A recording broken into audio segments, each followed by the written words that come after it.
ଦୋଲପୁରରେ ଗୋଟେ ପେହେଲବାନ ନିଜର ଖେଳ ଦେଖାଉଥାଏ ଓ ତାର ଖେଳ ଦେଖି ଲୋକଙ୍କୁ ଖୁସି କରୁଥାଏ। ପେହେଲବାନର ଖେଳ ଭୀମ ବି ଦେଖୁଥିଲା।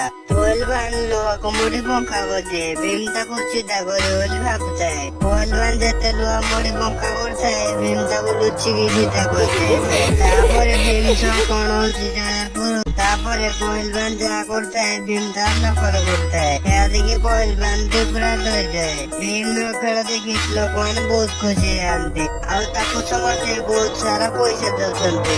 ଦୋଲପୁରରେ ଗୋଟେ ପେହେଲବାନ ନିଜର ଖେଳ ଦେଖାଉଥାଏ ଓ ତାର ଖେଳ ଦେଖି ଲୋକଙ୍କୁ ଖୁସି କରୁଥାଏ। ପେହେଲବାନର ଖେଳ ଭୀମ ବି ଦେଖୁଥିଲା। ପେହେଲବାନ ଲୁହାକୁ ମୁଢି ବଙ୍କା ବଜେ ଭୀମ ତାକୁ ଚିନ୍ତା କରିବ ବୋଲି ଭାବୁଥାଏ। ପେହେଲବାନ ଯେତେ ଲୁହା ମୁଢି ବଙ୍କା କରୁଥାଏ ଭୀମ ତାକୁ ଲୁଚିକି ଚିନ୍ତା କରିଥାଏ। ତାପରେ ଭୀମ ସହ କଣ ହଉଛି ଭିଡିଓ ଗୋଟେ ଲାଇକ୍ କରି ସବସ୍କ୍ରାଇବ କରିଦିଅନ୍ତୁ। ତାପରେ ପେହେଲବାନ ଯାହା କରୁଥାଏ ଭୀମ ତାର ନକଲ କରୁଥାଏ। ଏହା ଦେଖି ପେହେଲବାନ ପୁରା ଡରିଯାଏ। ଭୀମର ଖେଳ ଦେଖି ଲୋକମାନେ ବହୁତ ଖୁସି ହେଇଯାନ୍ତି ଆଉ ତାକୁ ସମସ୍ତେ ବହୁତ ସାରା ପଇସା ଦଉଛନ୍ତି।